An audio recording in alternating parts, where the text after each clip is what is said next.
ഈശ്വമിശിഹായ്ക്ക് സ്തുതിയായിരിക്കട്ടെ. എൻ്റെ പേര് ജിബി. ഞാൻ വൈക്കത്ത് നിന്നാണ് വരുന്നത്. വൈക്കം സെൻറ്റ് ജോസഫ് ഫൊറോനാപ്പള്ളി ഇടവക അംഗമാണ്. ഞാൻ ഉടമ്പടി എടുത്തത് 2024 ജൂൺ 22-ാം തീയതിയാണ്. ഓൺലൈൻ ഉടമ്പടി മൂലം എനിക്ക് ലഭിച്ച രോഗസൗഖ്യവും ജോലിയും ഞാനിവിടെ ഓൾറെഡി സാക്ഷ്യപ്പെടുത്തിയതാണ്. അങ്ങനെ ഞാനൊരു MNC IT കമ്പനിയിലാണ് ജോലി ചെയ്യുന്നത്. അങ്ങനെ അമ്മയുടെ സഹായത്താൽ ഞാൻ ജോലിയിൽ പ്രവേശിക്കുകയും എനിക്ക് നല്ലൊരു പ്രൊജക്റ്റും നല്ലൊരു ടൂളും, അങ്ങനെ ഫ്രഷറായിട്ടുള്ള ഒരാൾക്ക് ടെക്നിക്കൽ റോൾസ് അങ്ങനെ കൊടുക്കാത്തതാണ്. എനിക്ക് അമ്മയുടെ അനുഗ്രഹത്താൽ അങ്ങനെ ഒരു ടെക്നിക്കൽ റോൾ ലഭിക്കുകയും നല്ലൊരു പ്രൊജക്റ്റ് ഞാൻ ജോയിൻ ചെയ്ത ഉടനെ തന്നെ നല്ലൊരു പ്രൊജക്റ്റിലേക്ക് ഞാൻ ഓൺബോർഡ് ആവുകയും ചെയ്തു. അപ്പോൾ എൻ്റെ പ്രൊജക്റ്റിലുള്ള എല്ലാവരും പറയും ഞാൻ ഭയങ്കര ലക്കിയാണെന്നുള്ളത്. അപ്പോൾ ഞാൻ അവരോട് പറയും എൻ്റെ ലക്ക് അമ്മയാണ് എന്നെ നയിച്ചുകൊണ്ട് പോകുന്നത്. അങ്ങനെ ഒരു ഇതിൽ അങ്ങനെ 2024 വരെയും ഞങ്ങൾക്ക് വർക്ക് ഫ്രം ഹോം ആയിരുന്നു. അത് കഴിഞ്ഞ് വർക്ക് ഫ്രം ഓഫീസ് ആക്കിയപ്പോഴത്തേനും എൻ്റെ പ്രൊജക്റ്റ് ലൊക്കേഷൻ ബാംഗ്ലൂർ അല്ലെങ്കിൽ ഹൈദരാബാദാണ്. അപ്പോൾ അവരത് നിർബന്ധമായും പറഞ്ഞു അവിടെ ചെല്ലണം, ബാംഗ്ലൂർ ലൊക്കേഷനിൽ ചെല്ലണം, ഇല്ലാതെ പറ്റില്ല എന്ന് പറഞ്ഞു. അപ്പോൾ എൻ്റെ സാമ്പത്തിക ബുദ്ധിമുട്ടും കുടുംബത്തിലെ പ്രശ്നങ്ങളും ഒക്കെ മൂലം എനിക്ക് അത്രയുള്ളൊരു എക്സ്പെൻസീവ് സിറ്റിയിൽ പോയി ജോലി ചെയ്യാനായിട്ട് ബുദ്ധിമുട്ടുണ്ടായിരുന്നു. അപ്പോൾ ഞാൻ 2024 ജനുവരി ആ സമയത്ത് light A candle prayer request ഇടുകയും പ്രാർത്ഥിക്കുകയും ചെയ്തു. എനിക്ക് എൻ്റെ ഓഫീസ് കൊച്ചി ലൊക്കേഷനിൽ ഇരുന്ന് ജോലി ചെയ്യാൻ അനുവാദം നൽകണമേ എന്നുള്ള രീതിയിൽ ഞാൻ പ്രാർത്ഥിച്ചു. ഞാൻ ഒരാളാണ് ആ പ്രൊജക്റ്റിൽ നിന്ന് ഈ കൊച്ചിയിൽ വർക്ക് ചെയ്യുന്നത്. അപ്പം അങ്ങനെ ഒരാൾക്ക് വേണ്ടിയിട്ട് അവരൊരിക്കലും അപ്രൂവൽ തരില്ല പ്രൊജക്റ്റ് ചെയ്ത്. അപ്പം ഞാൻ ഞങ്ങളുടെ കൊച്ചി ലൊക്കേഷനിൽ ചോദിച്ചു എന്താണ് അതിൻ്റെ പ്രൊസീജിയർ ഇവിടെ ഇരിക്കാനുള്ളത്. അപ്പോൾ അവർ പറഞ്ഞു പ്രൊജക്റ്റിൽ നിന്ന് അപ്രൂവ് ചെയ്താൽ ഇവിടെ ഇരിക്കാമെന്നുള്ളത്. അപ്പോൾ എനിക്കറിയാം അത് കിട്ടാൻ വഴിയില്ല, അങ്ങനെ ഒരാൾക്ക് വേണ്ടി അവർ തരികയില്ല അങ്ങനെ. പക്ഷെ ഞാൻ light A candle prayer request ഇട്ട് പ്രാർത്ഥിച്ചു. അതിൻ്റേതായി ഞാൻ അവിടെ അത് അന്വേഷിച്ച് പുറത്തോട്ട് ഇറങ്ങിയില്ല. അതിനു മുമ്പ് അതിൻ്റെ ഹെഡിൻ്റെ ഒരു അപ്രൂവൽ മെയിൽ എനിക്ക് വരുവാണ്, കൊച്ചിയിലിരുന്ന് ജോലി ചെയ്യാമെന്നുള്ള രീതിയിൽ. അങ്ങനെ ഞാൻ അമ്മയുടെ അനുഗ്രഹത്താൽ എനിക്കത് കൊച്ചിയിലിരുന്ന് ജോലി ചെയ്യാനായിട്ട് സാധിച്ചു. അങ്ങനെ മുന്നോട്ട് പോയിക്കൊണ്ടിരിക്കുമ്പോഴാണ് 2024 മാർച്ച് അവസാനം പെട്ടെന്ന് ഒരു മുന്നറിയിപ്പില്ലാതെ എന്നോട് പറയുവാണ് ഈ പ്രൊജക്റ്റിൽ നിന്ന് ഡിഅലോക്കേറ്റ് ആവുകയാണ്, പുതിയ പ്രൊജക്റ്റ് നോക്കണം, അങ്ങനെ ഒരു ഇത് വന്നു. അപ്പം എനിക്ക് പെട്ടെന്ന് വിഷമമായി. കാരണം നല്ലൊരു ടീമായിരുന്നു അത്, എല്ലാ ടീം മെമ്പേഴ്സും നല്ല സഹകരിക്കുന്ന ടീം മെമ്പേഴ്സായിരുന്നു. അപ്പോൾ ആ ടീമിൽ നിന്ന് പോകണമല്ലോ എന്നുള്ളതായിരുന്നു എൻ്റെ ആദ്യത്തെ ഒരു വിഷമം. അങ്ങനെ പ്രൊജക്റ്റ് നോക്കാൻ തുടങ്ങി. എൻ്റെ മാനേജേഴ്സൊക്കെ എന്നെ സപ്പോർട്ട് ചെയ്തു. പുതിയ പ്രൊജക്റ്റുകൾ വരുന്നതെല്ലാം ലൊക്കേഷൻ ബാംഗ്ലൂരാണ്, അവിടെ ഇരുന്നേ ചെയ്യാൻ പറ്റുള്ളൂ. പക്ഷേ എനിക്കതൊരു എക്സെപ്ഷൻ പോലെ ഉണ്ട്, എനിക്കങ്ങനെ പോകാനായിട്ടുള്ളൊരു ബുദ്ധിമുട്ടുണ്ട്. അങ്ങനെ ഇരുന്നെങ്കിലും അവരുടെ ഹെൽപ്പ് മൂലം എനിക്ക് പുതിയ പ്രൊജക്റ്റ് കിട്ടി. ഒരുപാട് നാളെനിക്ക് ബെഞ്ചിലിരിക്കേണ്ടി വന്നില്ല, പെട്ടെന്ന് തന്നെ അടുത്ത പ്രൊജക്റ്റ് കിട്ടി. അപ്പോഴും അവർ പറഞ്ഞു ബാംഗ്ലൂർ വരണം എന്നുള്ളത്.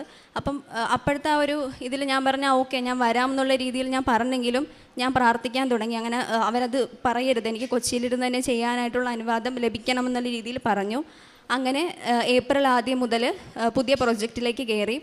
പുതിയ പ്രൊജക്റ്റ് കയറിയപ്പോഴത്തേനും പുതിയൊരു എൻവയോൺമെൻ്റ് ആണല്ലോ. അപ്പം അതിൻ്റെ ആണോ എന്നറിയില്ല, ആൾക്കാർ പുതിയ കാര്യങ്ങൾ വന്നപ്പോഴത്തേനും ഒന്നും എനിക്ക് അങ്ങോട്ട് അക്സെപ്റ്റ് ചെയ്യാൻ പറ്റിയില്ല. അവരാണെങ്കിലും ഞാൻ ചെയ്യുന്ന ഓരോ കാര്യങ്ങൾക്കും എന്നെ കുറ്റപ്പെടുത്താനും, അങ്ങനെ എന്ന് വെച്ചാൽ നമ്മൾ കറക്റ്റായിട്ട് ചെയ്താലും ഓരോ വാക്കുകൊണ്ടുമൊക്കെ നമ്മളെ വേദനിപ്പിക്കാൻ തുടങ്ങി. അതെന്നെ വളരെയധികം തളർത്തി, ഒരു ഡിപ്രസ്ഡ് മൈൻഡ് എന്ന രീതിയിൽ മാറി ഞാൻ.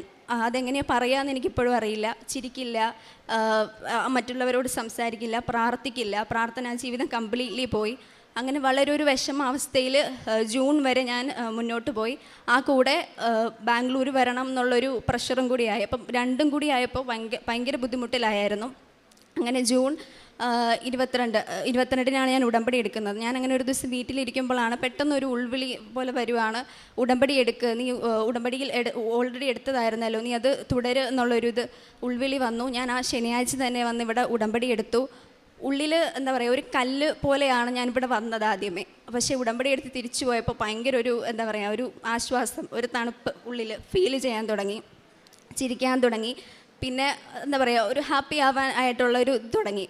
പിന്നെ ജോലിയിലേക്ക് പ്രവേശിക്കുമ്പോൾ പിറ്റേ ആഴ്ച തന്നെ ഒരു ഇഷ്യൂ വന്നു. അത് വലിയ പറയുമ്പോൾ ഒരു മേജർ ഇഷ്യൂ അല്ല അത്. പക്ഷെ എനിക്കറിയാം എൻ്റെ ടീം മെമ്പേഴ്സ്, എൻ്റെ ടീം ലീഡർ ആണെങ്കിലും മാനേജേഴ്സ് ആണെങ്കിലും അത് നമ്മളെ കുറ്റപ്പെടുത്താൻ വേണ്ടി മനഃപൂർവ്വമായിട്ട് അവർ അതിനെ വളച്ചൊടിക്കും. അങ്ങനത്തെ ഒരു സ്വഭാവമായിരുന്നു അവരുടേത്. പക്ഷേ എൻ്റെ അമ്മ എൻ്റെ ഉടമ്പടി ഏറ്റെടുത്തത് മൂലം എനിക്കത് വളരെ അത്ഭുതകരമായിട്ട് എൻ്റെ ടി എൽ എന്നെ വിളിച്ചു, പറഞ്ഞു കുഴപ്പമില്ല, ഇത് നമുക്ക് റിസോൾവ് ചെയ്യാൻ പറ്റുന്ന ഇഷ്യൂ ആണ്.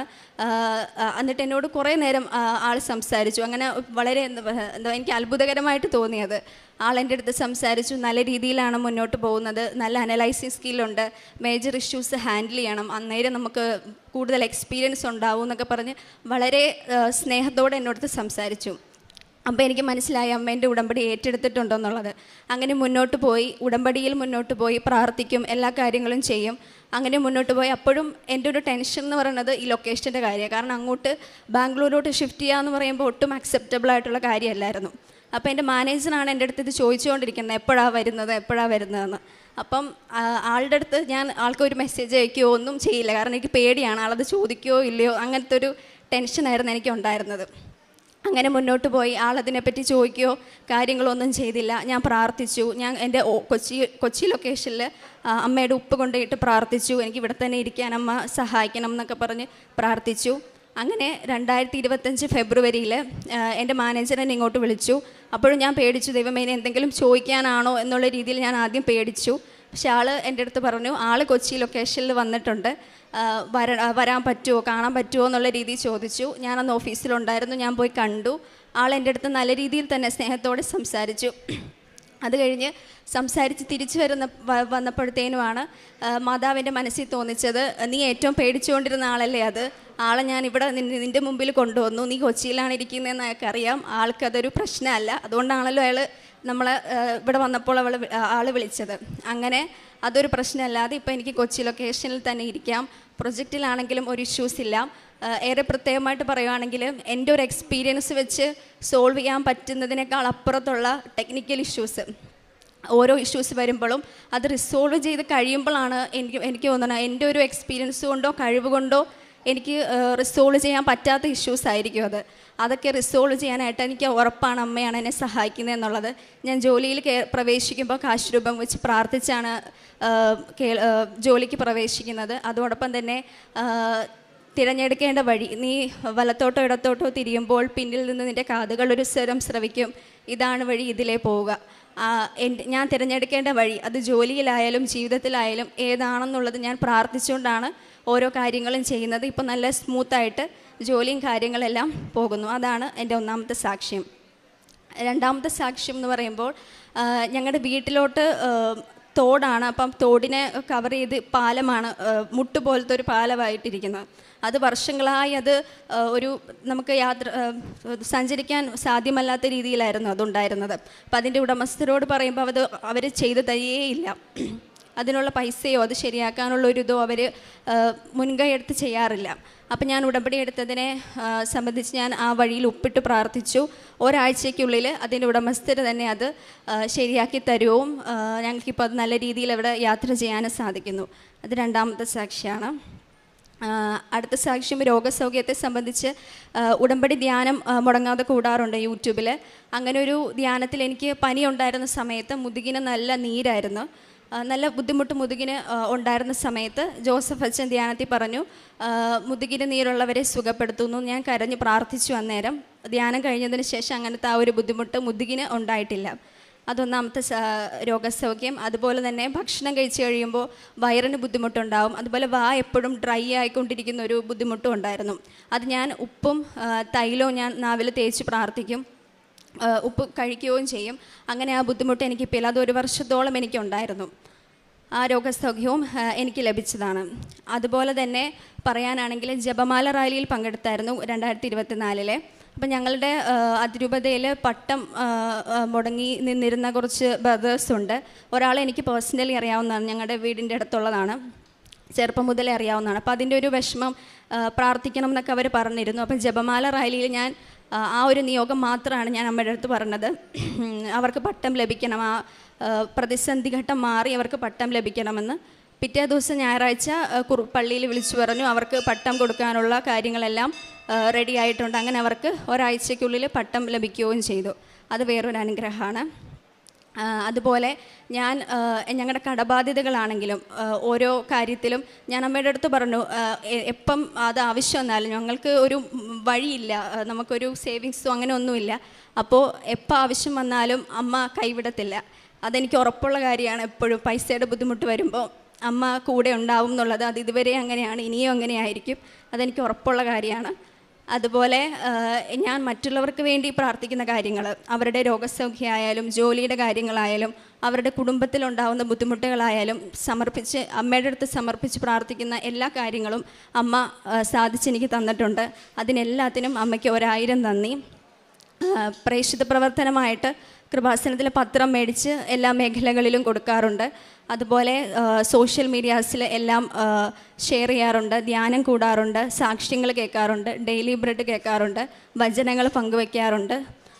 പിന്നെ എന്തെങ്കിലും ഒരു പോയിന്റിൽ എന്തെങ്കിലും ഒരു ഇമോഷണലി നമ്മൾ ഡൗൺ ആവുന്ന സമയത്തൊക്കെ അച്ഛൻ്റെ ധ്യാനം, അച്ഛൻ്റെ ടോക്ക് എന്നെ സംബന്ധിച്ചിടത്തോളം എന്നെ ഫിക്സ് ചെയ്യാനായിട്ട് അത് ഭയങ്കര ഹെൽപ്ഫുള്ളാണ്, അച്ഛൻ്റെ ധ്യാനങ്ങൾ.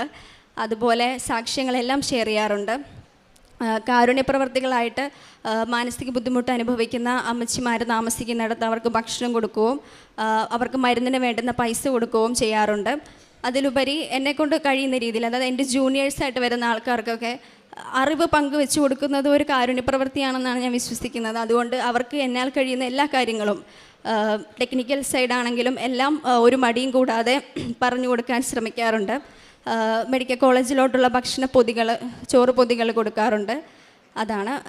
പിന്നെ ആധ്യാത്മിക വളർച്ചയെന്ന് പറഞ്ഞാൽ ഞാൻ പറഞ്ഞതുപോലെ ഈ ഒരു ഡിപ്രസ്ഡ് മൈൻഡ് വന്നേ പിന്നെ പ്രാർത്ഥന ഒട്ടും ഉണ്ടായിരുന്നില്ല എനിക്ക്. അപ്പോൾ ഉടമ്പടി എടുത്തപ്പോഴും എനിക്കൊരു വാശി പോലെയായിരുന്നു പ്രാർത്ഥനയിൽ മുന്നോട്ട് നീങ്ങണം. നിയോഗങ്ങൾക്കപ്പുറം ഈ പറഞ്ഞ കാര്യങ്ങളെല്ലാം ഞാൻ നിയോഗങ്ങളായി എഴുതി വെച്ചിട്ടുള്ള കാര്യങ്ങളല്ല, പക്ഷെ അമ്മ എനിക്കതെല്ലാം സാധിച്ചു തന്നു. അതിലുപരി ആധ്യാത്മികമായി വളരണം എന്നുള്ളതായിരുന്നു എൻ്റെ മെയിനായിട്ടുള്ള എയിം എന്ന് പറയുന്നത്. അതുകൊണ്ട് പ്രാർത്ഥിക്കും. രാവിലെ എഴുന്നേക്കാനൊക്കെ മടിയുള്ള ആളാണ്, പക്ഷേ ഉടമ്പടി എടുത്തേ പിന്നെ കറക്റ്റായിട്ട് എഴുന്നേറ്റ് പ്രാർത്ഥിക്കും. ബൈബിൾ വായിക്കും. ബൈബിൾ വായിക്കുമ്പോഴെല്ലാം നമ്മുടെ ഡെയിലി ലൈഫുമായിട്ട് ബന്ധപ്പെട്ട് നമ്മൾ ചെയ്യുന്ന ചില കാര്യങ്ങൾ അത് ശരിയാണോ തെറ്റാണോ, നമ്മൾ എങ്ങനെ ആ തീരുമാനം എടുക്കണം എന്നൊക്കെയുള്ളത് ബൈബിൾ വായിക്കുമ്പം നല്ലൊരു എന്താ പറയുക പോസിറ്റീവായിട്ട് തോന്നാറുണ്ട്. കുമ്പസാരിക്കാറുണ്ട്. കൊന്തകൾ, ജപമാലകൾ ചെയ്യാൻ ഒക്കെ മടിയുള്ള ആളായിരുന്നു ഞാൻ. ജപമാലകൾ ചെല്ലും. യാത്രകളിലൊക്കെ ഞാൻ ജപമാല ചെല്ലാത്ത യാത്രകളില്ല. എവിടെ പോയാലും കാശുരൂപ എൻ്റെ കൂടെ ഉണ്ടാവും. ജപമാലകൾ ചെല്ലാൻ തുടങ്ങി, കുടുംബ പ്രാർത്ഥന ചെല്ലാൻ തുടങ്ങി. കുടുംബത്തിലാണെങ്കിലും എന്താ പറയുക ഒരു സന്തോഷം, സമാധാനം. എല്ലാവരും അമ്മയുടെ ആൾക്കാരാണ്, എപ്പോഴും പ്രാർത്ഥിക്കുകയും ഇവിടെ വരികയും പ്രാർത്ഥിക്കുകയൊക്കെ ചെയ്യാറുണ്ട്. അതെല്ലാം ആധ്യാത്മികമായി വളരാൻ അമ്മ അനുഗ്രഹിച്ച കാര്യങ്ങളാണ്. അതുപോലെ എനിക്ക് ഈ മാനസികമായി ഇങ്ങനെ ബുദ്ധിമുട്ട് വന്നേ പിന്നെ എനിക്ക് ഒരുപാട് ആരോഗ്യ പ്രശ്നങ്ങൾ ഉണ്ടാവാറുണ്ട്. അതെല്ലാം പൂർണ്ണമായി മാറ്റണമേ എന്നതിലുപരി അതിലെ സഹിക്കാനുള്ളൊരു കഴിവ് തരണമേ എന്നാണ് ഞാൻ അമ്മയുടെ അടുത്ത് പ്രാർത്ഥിക്കാറ്. അമ്മ അതിനെന്നെ സഹായിക്കാറുമുണ്ട്. അപ്പം എല്ലാവരും ചോദിക്കുന്നത് കാര്യമാണ്, എപ്പോഴും പ്രാർത്ഥിക്കുകയോ എടുക്കുകയൊക്കെ ചെയ്യുമല്ലോ, അപ്പോഴും എന്താണ് എപ്പോഴും രോഗങ്ങൾ വരിക, അല്ലെങ്കിൽ എന്താ അങ്ങനെ വയ്യാത്തതെന്നൊക്കെ ചോദിക്കും എപ്പോഴും. അപ്പോഴും ഞാൻ പറയുന്ന ഒരു കാര്യമാണ്, നമ്മുടെ കൂടെ നമ്മുടെ ജീവിതത്തിൻ്റെ ആ ഒരു ബോട്ട് ആയിട്ട് നമ്മൾ കൺസിഡർ ചെയ്യുവാണെങ്കിൽ അതിൽ തമ്പുരാനുണ്ടെങ്കിൽ അത് തിരമാലകളും കാറ്റുമൊക്കെ വന്നാലും അത് ആടി ഒലയും, പക്ഷെ ഒരിക്കലും അത് മുങ്ങിപ്പോവില്ല. അതാണ് അതിൻ്റെ ഒരു ഇത്. എപ്പോഴും എന്താ പറയുക മുന്നോട്ട് പോകാനായിട്ടുള്ളൊരു ധൈര്യം തമ്പുരാൻ തരും. അമ്മ കൂടെ ഉണ്ടെന്നുള്ളൊരു ഉറച്ച വിശ്വാസമാണ് ഇപ്പോഴും ഉള്ളത്. അങ്ങനെ എനിക്കും എൻ്റെ കുടുംബത്തിനും എൻ്റെ പ്രിയപ്പെട്ട എല്ലാവർക്കും കൃപാസനം അമ്മ വഴിയും ഈശോ വഴിയും ലഭിച്ച എല്ലാ അനുഗ്രഹങ്ങൾക്കും ഒരുപാട് ഒരുപാട് ഒരുപാട് നന്ദി പറയുന്നു. സങ്കീർത്തനം 93 4 തിരുവചനം. സമുദ്രങ്ങളുടെ ഗർജനങ്ങളെയും ഉയരുന്ന തിരമാലകളെയും കാൾ കർത്താവ് ശക്തനാണ്. ജിബി ജോസഫ് എന്ന ഈ മകൾ തൻ്റെ പ്രതിസന്ധി നിറഞ്ഞ ജീവിതത്തിൽ കൃപാസന മാതാവിൻ്റെ ഉടമ്പടി എടുത്ത് അതെങ്ങനെ അതിജീവിച്ചുവെന്ന് ഈ അൾത്താരയിൽ അമ്മയുടെ തിരുനടയിൽ നന്ദി പറഞ്ഞ് സാക്ഷ്യപ്പെടുത്തുകയാണ്. മകളാദ്യം MNC കമ്പനിയിൽ ജോലി ചെയ്യുമ്പോൾ അവിടെ ഉണ്ടായിരുന്ന വർക്ക് പ്രഷറുകൾ, മകൾ പൂർണ്ണ ആത്മാർത്ഥതയോടുകൂടി ജോലി ചെയ്തിട്ടും അതിനെ വാല്യൂ ചെയ്യാതെ വല്ലാതെ ഡിഫെയിം ചെയ്യുന്ന, ഇകഴ്ത്തുന്ന പെരുമാറ്റങ്ങൾ, അത് മകളെ കടുത്ത വിഷാദത്തിലേക്ക് നയിക്കുമ്പോഴും പരിശുദ്ധമയിൽ ആശ്രയിച്ച് ജീവിതത്തെ ഒന്നുകൂടി ഊർജിതപ്പെടുത്തുവാനും ക്രമപ്പെടുത്തുവാനും മകൾ തീരുമാനിക്കുന്നു. അങ്ങനെയാണ് മകൾ വീണ്ടും ഉടമ്പടി പുതുക്കിക്കൊണ്ട് തൻ്റെ ജീവിതത്തെ പരിശുദ്ധ കൃപാസന മാതാവിന് സമർപ്പിക്കുന്നത്. മകൾ പറയുന്നുണ്ട്, അതിനുശേഷം തൻ്റെ കഴിവിനാലല്ല, അമ്മയുടെ പ്രത്യക്ഷീകരണത്തിൻ്റെ കൃപയാൽ തൻ്റെ മേലധികാരികൾ ഓരോരുത്തരും മകളോട് വളരെ സൗഹൃദത്തോടും സ്നേഹത്തോടും പെരുമാറാൻ തുടങ്ങി.